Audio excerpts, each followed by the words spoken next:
Survenue dans la nuit du 27 février 2010, la tempête Xynthia a fait 29 victimes sur la commune de La Faute-sur-Mer.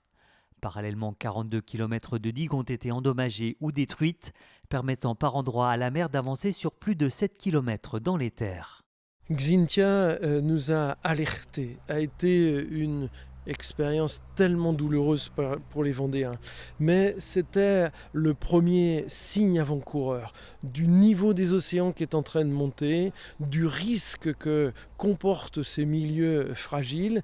Et donc, à partir de Xynthia, nous avons compris que les niveaux d'eau devaient être surveillés et qu'il nous fallait construire des digues qui allaient protéger les populations et encore une fois l'activité agricole.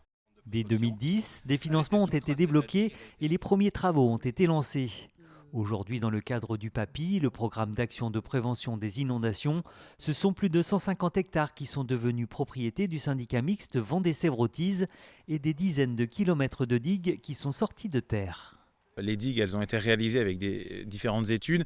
L'objectif, c'est qu'elles résistent à la submersion. C'est-à-dire qu'elles sont résistantes, elles ont un profil qui est adapté. L'eau peut, si il devait passer au-dessus, mais sans rompre ces digues-là.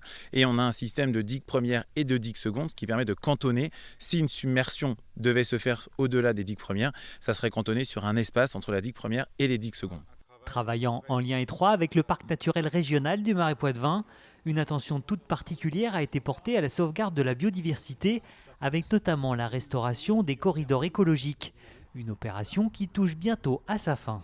Sur cette dernière année, il reste la digue de Vircourt, donc sur Champagney-les-Marais, qui n'a pas été encore réalisée. On a avancé et on terminera ainsi les digues maritimes. On a terminé les ouvrages maritimes et s'enclenchera juste derrière le système d'endiguement fluvial, c'est-à-dire le canal de Luçon, la ceinture de Hollandais, le canal de Vienne, la rivière Vendée, le canal des 5 abbés et ensuite le long de la Sèvre. Entre 2010 et 2025, ce sont 11 millions d'euros qui auront été investis dans la construction de ces digues maritimes.